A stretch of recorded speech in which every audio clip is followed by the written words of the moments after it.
Hey, how's it going? My name's Ikuno with Vale Media, and if you've already listened to the Now You Know podcast, you know that we want to talk about a lot of business that's going on in Utah. We also love to talk about a lot of the up-and-coming stories, people who've made it, just things that we find interesting and that make Utah great.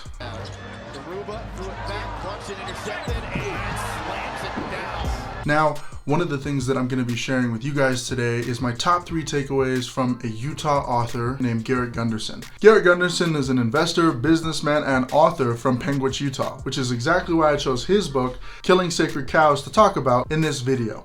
In his book, he goes over a lot of principles and specifically myths that he refers to as sacred cows. And a lot of these sacred cows were passed down to us from our families, friends, neighbors, teachers, and all kinds of people. Now, the whole goal of this book is not to make anyone feel bad or to put anyone down. The whole concept of the book was really to open people's eyes to the opportunities available to them if they would just step outside their comfort zone just a little bit.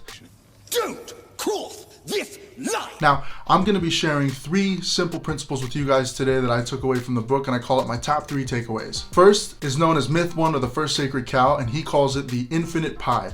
Now, what he talks about when he's referring to the infinite pie is that a lot of people have what is either known as a scarcity mindset or an abundance mindset. Now, obviously there's a lot of different ones, but the reality is that a lot of us think of the world in this way.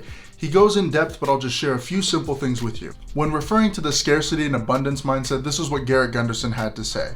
Scarcity is the belief that resources are limited and the world is a stage for a zero-sum game of accumulation. In a zero-sum game, anything that another wins is no longer available to all others playing the game. Further, these winnings are not replaced or transformed into anything of equivalent or greater value that remains in the game available to other players. In scarcity, ownership by another means the loss of opportunity for oneself. Garret Gunderson then goes on to explain the opposite and his opinion on the abundance mindset, of which he says, the opposite of scarcity is abundance. The concept of abundance is that there are more than enough resources to fulfill the desires of all the people within a society, a far more inspiring and productive way to look at the world and well supported by the facts, as I shall show you. This is the approach that many successful people and organizations take to their financial decisions, and for obvious reasons. This mindset sets a positive, clear path to achieving your financial potential and your purpose. Now, a lot of what Garret is talking about is just how we think. I think a lot of times that we kind of focus on the scarcity mindset or the abundance mindset, we're generally referring to finances, which is pretty common. But what he likes to go on to say is a few other things concerning people's normal lives. The scarcity mindset and the abundance mindset is just that. It's a mindset. There could be some truths to it, and maybe it is based in reality. But the problem is that when people let fear run their life, it starts to affect their relationships, their desire, their motive, even their drive to want to do other things. Now, the whole point of this is to recognize that there is an infinite pie. It isn't a pie where someone takes a slice and you can't take that slice anymore. Life isn't really like that. Just because one person succeeds, it doesn't mean that you can't. If people are succeeding, we should be happy for them. And that more importantly, it should drive us to be better. The second point I want to talk about is myth 8, or as he refers to them as the sacred cows. Avoid debt like the plague. Now, this one's kind of an interesting one because many of you, I'm sure, are a lot like me and a lot like all the other people out there where we've heard debt is bad. I declare bankruptcy! We've been told this for our entire lives. I think there's good reason for that. I also think it's a little bit of a misleading answer. That doesn't make sense. Because the reality is that sometimes these financial tools can actually be good, but it depends on the user. To kind of give some support for this argument, you could think of real estate. And one of the biggest real estate moguls, or one of the more influential ones, is Robert Kiyosaki. And in his book, The Cash Flow Quadrant, Rich Dad explains a simple concept to him and his friend about OPM, or other people's money. And he explains it like this. Rich Dad did borrow money, but he did his best to not become the person who paid for his loans. He would explain to Mike and me that good debt was debt someone else paid for you. Bad debt was debt that you paid with your own sweat and blood. That is why he loved rental properties. He encouraged me to buy rental real estate because the bank gives you the loan, but your tenant pays for it.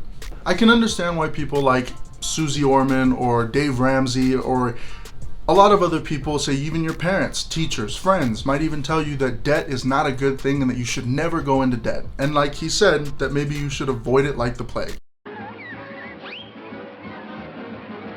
But I think the reality is that if you take advice from people who have used these tactics before, you might find that it actually works better than you've been told. The third takeaway is going to be the biggest one because I think all of us are familiar with it, and that is his extra point where he refers to the ultimate sacred cow, the 401k. Garret Gunderson goes into great depth about explaining about why the 401k really doesn't work. He gives something like 18 or 19 different points, each of them explaining why the 401k is not really an investment, and even if you could consider it one, it's not a good one. But I'll break it down to something as simple as this. The long story short is that by the time you go to retirement with a 401k, it really isn't going to be very lucrative for you.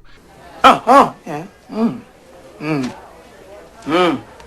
I know some of these words. And in fact, more often than not, you're not going to have enough money to actually last you through retirement. That's most people's biggest problems, is that when they get to retirement age, they don't have enough money. What the hell was that? According to the Investment Company Institute, the average American retires with somewhere around $117,000 in their 401k. It sounds great, but when you start to run the numbers, it really doesn't make much sense. I'll break down the numbers as simply as I can. Generally, taxes can be anywhere between 10 and 37%. If I was to just take 25%, and we can do cowboy math on this.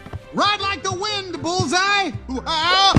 So let's say it's 100,000 instead of the 117, and we'll just say that it's 25%. If you take that number of 100,000 and you take the 25%, well, what's 25% of 100,000? You drop down to 75,000,